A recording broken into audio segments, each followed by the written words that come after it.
और चलिए अब रुक करते हैं देवभूमि की खबरों का। दिल्ली में नीति आयोग की बैठक होने वाली है। कुछ ही देर में नीति आयोग गवर्निंग काउंसिल की बैठक होगी। सीएम पुष्कर सिंह धामी बैठक में शामिल होंगे। पीएम मोदी नीति आयोग की बैठक की अध्यक्षता कर रही हैं। उत्तराखंड के विकास कार्यों का लेखा जोखा सीएम धामी सभी के आगे रखने वाले हैं। सभी राज्यों के सीएम इस बैठक में शामिल होंगे और केंद्र शासित प्रदेशों के उपराज्यपाल भी इसमें मौजूद होंगे। आपको बता दें कि सीएम धामी कल ही दिल्ली के दौरे पर पहुंच गए थे और ऐसे में आज बैठक में शामिल होने वाले हैं।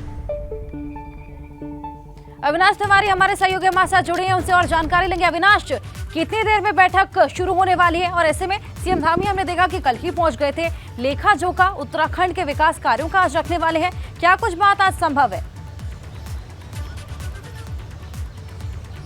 जी देखिए, मुख्यमंत्री पुष्कर सिंह धामी इस वक्त उत्तराखंड सदन से रवाना हो गए हैं प्रगति मैदान के लिए, जहां पर ये बैठक होनी है। और वहां पे अगर बात करें 10 बजे के बाद ये बैठक शुरू होगी, जिसमें प्रधानमंत्री नरेंद्र मोदी अध्यक्षता करेंगे और तमाम सारे राज्यों के मुख्यमंत्री अपने अपने राज्यों में हो रहे विकास कार्यों का ब्यौरा सौंपेंगे। उत्तराखंड की अगर बात करें तो मुख्यमंत्री पुष्कर सिंह धामी ने साफ तौर पर कहा कि उत्तराखंड में जो विकास कार्य चल रहे हैं उसकी जानकारी तो दी ही जाएगी, लेकिन चूंकि उत्तराखंड देवभूमि है और वहाँ पे काफ़ी ज़्यादा पर्यटक आते हैं, तो पर्यटकों की सुविधाओं के लिए कई सारी मूलभूत चीज़ें हैं जिसको लेकर के केंद्र सरकार से सहयोग की मांग करेंगे, क्योंकि लगातार उत्तराखंड राज्य को पर्यटन स्टेट बनाने की कोशिश है कि ज़्यादा से ज़्यादा पर्यटन वहाँ आ सके, ज़्यादा से ज़्यादा पर्यटक लोग वहाँ पे आए और उनको ज़्यादा से ज़्यादा सुविधाएं मिल सके। इसको लेकर के अब आज नीति आयोग की बैठक में मुख्यमंत्री पुष्कर सिंह धामी केंद्र सरकार से सहयोग मांगेंगे। और इसके अलावा जो राज्य में विकास कार्य चल रहे हैं, चाहे अगर वो बात करें चारों धाम का जो पुनर्निर्माण कार्य है वो हो, या फिर अगर उत्तराखंड में देहरादून को जिस तरीके से स्मार्ट सिटी बनाने का कार्य है उसकी बात हो, या फिर हरिद्वार को जिस तरीके से वहाँ पे विकास के तमाम सारे कार्य चल रहे हैं इसकी बात हो, ये तमाम सारे कार्यों की जानकारी तो देंगे,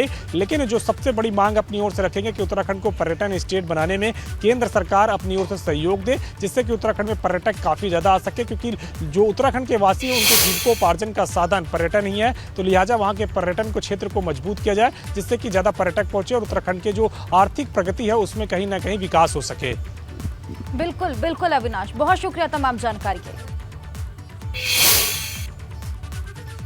और एक बार फिर शुरू हुई हेमकुंड यात्रा। मौसम साफ होते ही प्रशासन का ये फैसला है कि खराब मौसम और बर्फबारी की वजह से 2 दिन से जो यात्रा बंद पड़ी थी उसे अब खोल दिया गया। मौसम साफ होते ही 1700 श्रद्धालु हेमकुंड साहिब रवाना हो गए। सुबह 4 बजे से घांघरिया से सिख श्रद्धालुओं का जत्था रवाना हुआ। 800 यात्री गोविंद घाट से घांघरिया के लिए रवाना हुए। हेमकुंड साहिब में अब भी 6 फीट तक बर्फ जमी हुई है। 20 मई को हेमकुंड साहिब के कपाट खुले थे। ऐसे में हमने देखा किस तरीके से जोरों से बर्फबारी वहां पर हो रही थी। व्यवस्थाएं दुरुस्त करने में काफी समय लगा था।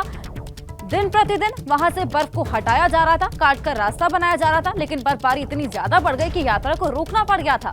लेकिन आज से वापस से यात्रा को शुरू कर दिया गया। सुबह 4 बजे से घांघरिया से सिख श्रद्धालुओं का जो पहला जत्था था वो रवाना कर दिया गया। 800 यात्री गोविंद घाट से घांघरिया के लिए रवाना हुए।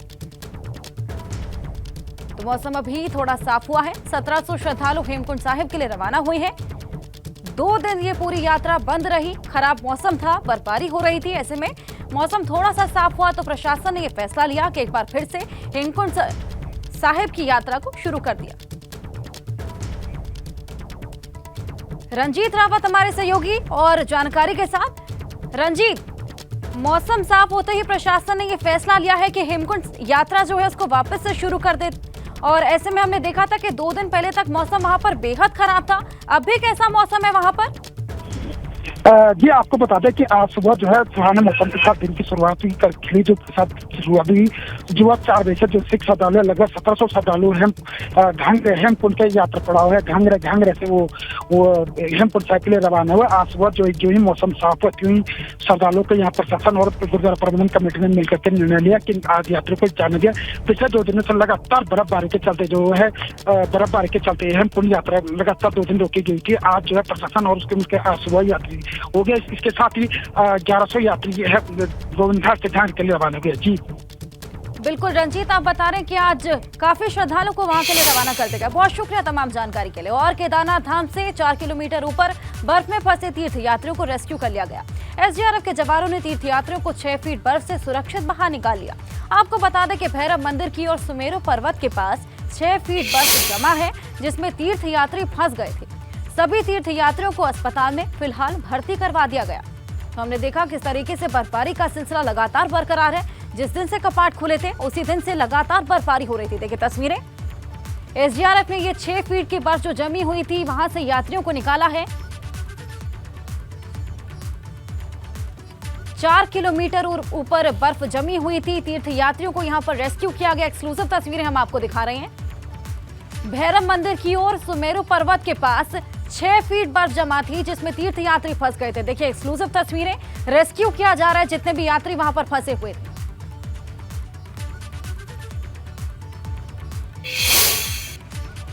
हल्द्वानी शहर में हो रहे लगातार अतिक्रमण पर अब प्रशासन सख्त हो गया है। निगम की टीम ने हल्द्वानी बाजार में सब्जी मंडी, मेन बाजार में हो रहे अतिक्रमण के खिलाफ कार्रवाई की।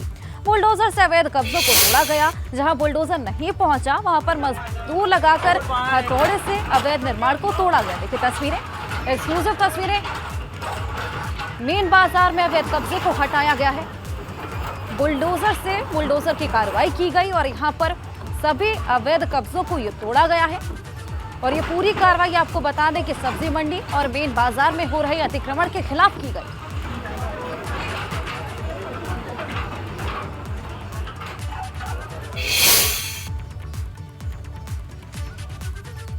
और चलिए अब आपको 4 अलग अलग तस्वीरें दिखाते हैं। देखिए कैसे निगम की टीम ने बुलडोजर के जरिए अवैध कब्जा तोड़ा और जहां जहां जेसीबी मशीन नहीं पहुंच पाई वहां मजदूरों की हेल्प से अवैध निर्माण को उठाया गया।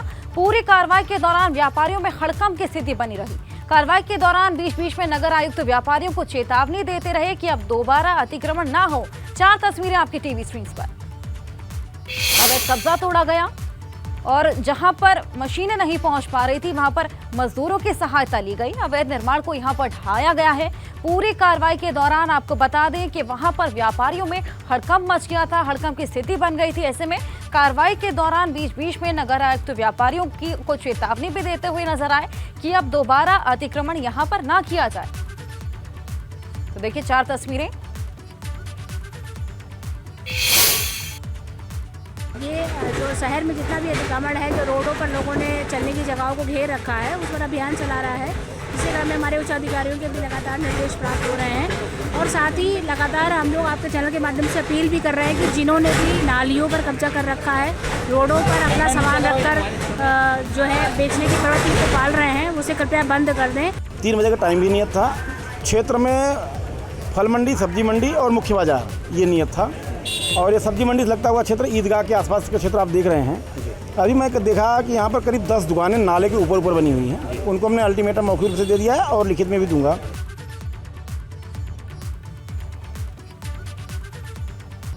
हरिद्वार में खानपुर विधायक उमेश कुमार ने छापेमारी की। अवैध खनन वाली जगहों पर विधायक ने छापा डाला, छापेमारी की। बालावाली इलाके में गंगा में पनडुब्बी के जरिए खनन का खुलासा किया। प्रशासन की नाक के नीचे खनन का खेल चल रहा था। उमेश कुमार बोलते हुए नजर आए। गंगा के बीच में पनडुब्बी के सहारे खनन का खेल चल रहा था। बड़ी कार्रवाई उमेश कुमार द्वारा। खानपुर विधायक है, अवैध खनन वाली जगहों पर छापेमारी की है। बालावाली इलाके में गंगा में जो पनडुब्बी थी उसके जरिए खनन का खुलासा किया है। प्रशासन की नाक के नीचे यहां पर खनन का खेल चल रहा था। मेरा सभी खानपुर के निवासियों से अनुरोध है कि मैं इस समय बालावाली के गंगा तटबंध के किनारे हूं और यहां पर हमने एक पनडुब्बी पकड़ी है। ये पनडुब्बी अवैध खनन का माध्यम बनी हुई है। सरेआम गंगा का सीना चीरकर यहां पर अवैध खनन हो रहा है। खानपुर विधानसभा में और लक्सर विधानसभा में लगातार 3 दिन बड़ी घटनाएं हुई। 3 युवक निर्मम तरीके से, उनकी हत्या कहूंगा मैं, घटना नहीं कहूंगा, जिस तरह अवैध खनन के डंपर ने उनको कुचल दिया। इसके अलावा लक्सर में 2 बच्चों की, मासूम बच्चों की मौत हुई और एक शर्मा जी की भी मौत हुई। बहुत ही दुखद घटना थी। मैं आपको दिखाता हूं, आप गौर से इधर देखिए। ये सामने पनडुब्बी, ये पनडुब्बी लगाई हुई है और इस पनडुब्बी से ये कारोबार चल रहा है। गंगा की छाती में ये पनडुब्बी लगाकर ये यहाँ पर जेसीबी और बड़ी बड़ी मशीनों से खनन का अवैध कारोबार चल रहा है। मेरा अनुरोध है सभी लोगों से सजग हो जाएं और जितनी तादाद में यहाँ आ सकते हैं आइए। आज इन खनन के व्यापारियों को उखाड़ के फेंक देना है यहाँ से।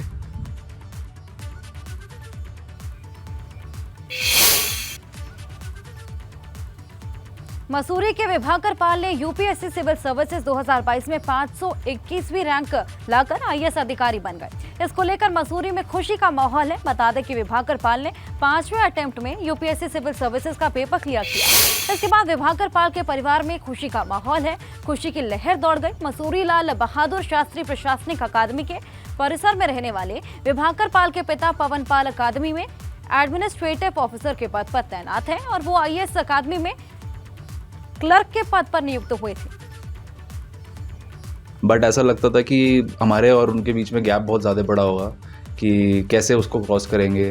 वो वाली बात होती है कि सपने देखने से डर लगता था।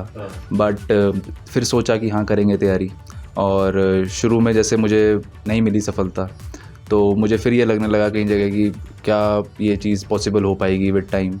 बट मैंने अपने आप को कलेक्ट किया, फिर पेरेंट्स का बहुत विश्वास था। बट सफलता जो मिलने के बाद जो खुशी है वो तो बयान करने ही। हाँ, क्योंकि बच्चों को मेहनत बहुत करनी पड़ती थी और पढ़ना बहुत पड़ता था, तो हमें तो डर थोड़ा सा ये लगता था कि जो उसकी हेल्थ इश्यूज़ कोई ऐसा ना आ जाए, क्योंकि आइज़ में भी इसको थोड़ा नंबर था स्टार्टिंग में। तो फिर ये लगता था कि इतना जब बैठ के पढ़ने, कभी मोबाइल से भी पढ़ना पड़ रहा है, कभी स्क्रीन से पढ़ रहे हैं। एंड भैया ने बहुत ज़्यादा मेहनत करी है। हम सब वेट कर रहे थे कि कब भैया का ये जो भी ये स्ट्रगल वाला पीरियड है ख़त्म हुआ है, एट लास्ट वो रिलीफ के साथ अपनी लाइफ आगे, बहुत चीज़ें होती हैं जो लाइफ में आपको अचीव करनी होती है। भैया काफ़ी टाइम से इसी वाले संघर्ष में लगे हुए थे and we are very happy कि फाइनली उनको सक्सेस मिली है। और उत्तराखंड शिक्षा विभाग में बड़ी संख्या में अधिकारियों के तबादले हुए हैं। कई जिला शिक्षा अधिकारियों की जिम्मेदारी में बदलाव देखा गया। शिक्षा विभाग की तरफ से 14 अधिकारियों की तबादला सूची जारी की गई है। शिक्षा विभाग में 3 जगहों पर नए जल शिक्षा अधिकारी भेजे गए। जिला शिक्षा अधिकारियों से लेकर खंड शिक्षा अधिकारियों को भी बदला गया है। तो बड़ा बदलाव, कई जिला शिक्षा अधिकारी हैं जिनकी जिम्मेदारियों में यहाँ पर बदलाव किया गया है। शिक्षा विभाग की तरफ से 14 अधिकारी हैं जिनके तबादला सूची जारी की गई और ऐसे में कई जिला शिक्षा अधिकारियों की जिम्मेदारी में बदलाव है। बड़ी संख्या में यहाँ पर अधिकारियों के तबादले हुए हैं। तो आपको बता दें कि शिक्षा विभाग में ये सभी तबादले हुए हैं बड़ी संख्या में।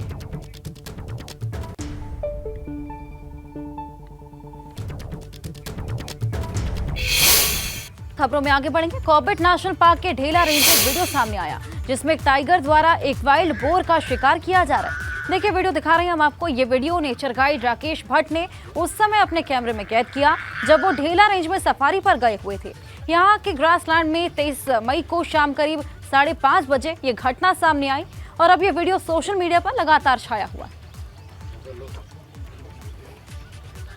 तो देखिए तस्वीरें, टाइगर द्वारा वाइल्ड बोर का यहाँ पर शिकार किया जा रहा है। ये वीडियो आपको बता दें कि नेचर गाइड राकेश भट्ट जो कि इस वक्त वहां पर मौजूद थे, उन्होंने अपने कैमरे में कैद कर लिया। ढेला रेंज में सफारी पर वो गए हुए थे। यहाँ के ग्रासलैंड में 23 मई को ये घटना हुई थी जिसका वीडियो उन्होंने बनाया और उसके बाद अब ये वीडियो सोशल मीडिया पर छाया हुआ है।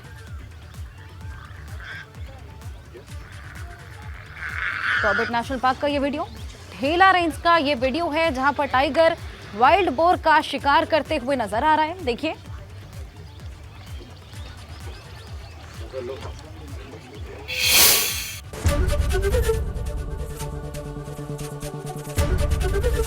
एबीपी गंगा, खबर आपकी, जुबान आपकी।